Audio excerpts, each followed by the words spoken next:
మన ఐస్ బాగా కనిపించడానికి మన పూర్వీకులు యూజ్ చేసిన ఒక చిన్న ట్రిక్ గురించి మీకు తెలుసా? ఈ టెక్నిక్‌ని త్రటాకా అంటారు. త్రటాకా అంటే దృష్టి శుద్ధి.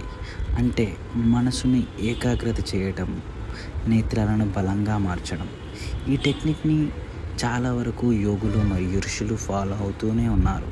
ఎస్పెషల్లీ విజన్‌ని షార్ప్ చేయడానికి. ఈ త్రటాకాని ఎలా చేయాలో చూద్దాం.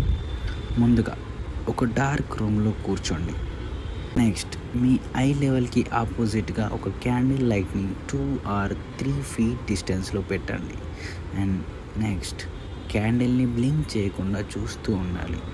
ఆ ఫ్లేమ్‌ని 1-2 మినిట్స్ కంటిన్యూయస్‌గా చూస్తూ ఉండండి. బ్లింక్ అవ్వకుండా చూస్తూ ఉండటం వల్లనే మీ ఐస్‌కి ఏకాగ్రతగా పెరిగి మజిల్ స్ట్రెంత్ అవుతాయి. 2 మినిట్స్ తర్వాత మీ ఐస్ క్లోజ్ చేయండి. ఆ క్యాండిల్ ఇమేజ్ని మీ మైండ్లో విజువలైజ్ చేయండి. ఇది మెంటల్ క్లారిటీ అండ్ ఫోకస్ని పెంచడంలో చాలా హెల్ప్ చేస్తుంది. డైలీ 5-10 మినిట్స్ త్రటాకా ప్రాక్టీస్ చేస్తే ఐ సైట్స్ ఇంప్రూవ్ అవడంతో పాటు స్ట్రెస్ తగ్గుతుంది, స్లీప్ క్వాలిటీ కూడా పెరుగుతుంది. అండ్ ముఖ్యంగా గమనించాలి, ఐస్ స్ట్రెయిన్ లేకపోతే మాత్రమే చేయండి. ఐస్ రిలేటెడ్ ఇష్యూస్ ఉంటే డాక్టర్ అడ్వైస్ తీసుకోండి. ఈ ఎనిషియంట్ టెక్నిక్ మీకు నచ్చిందా?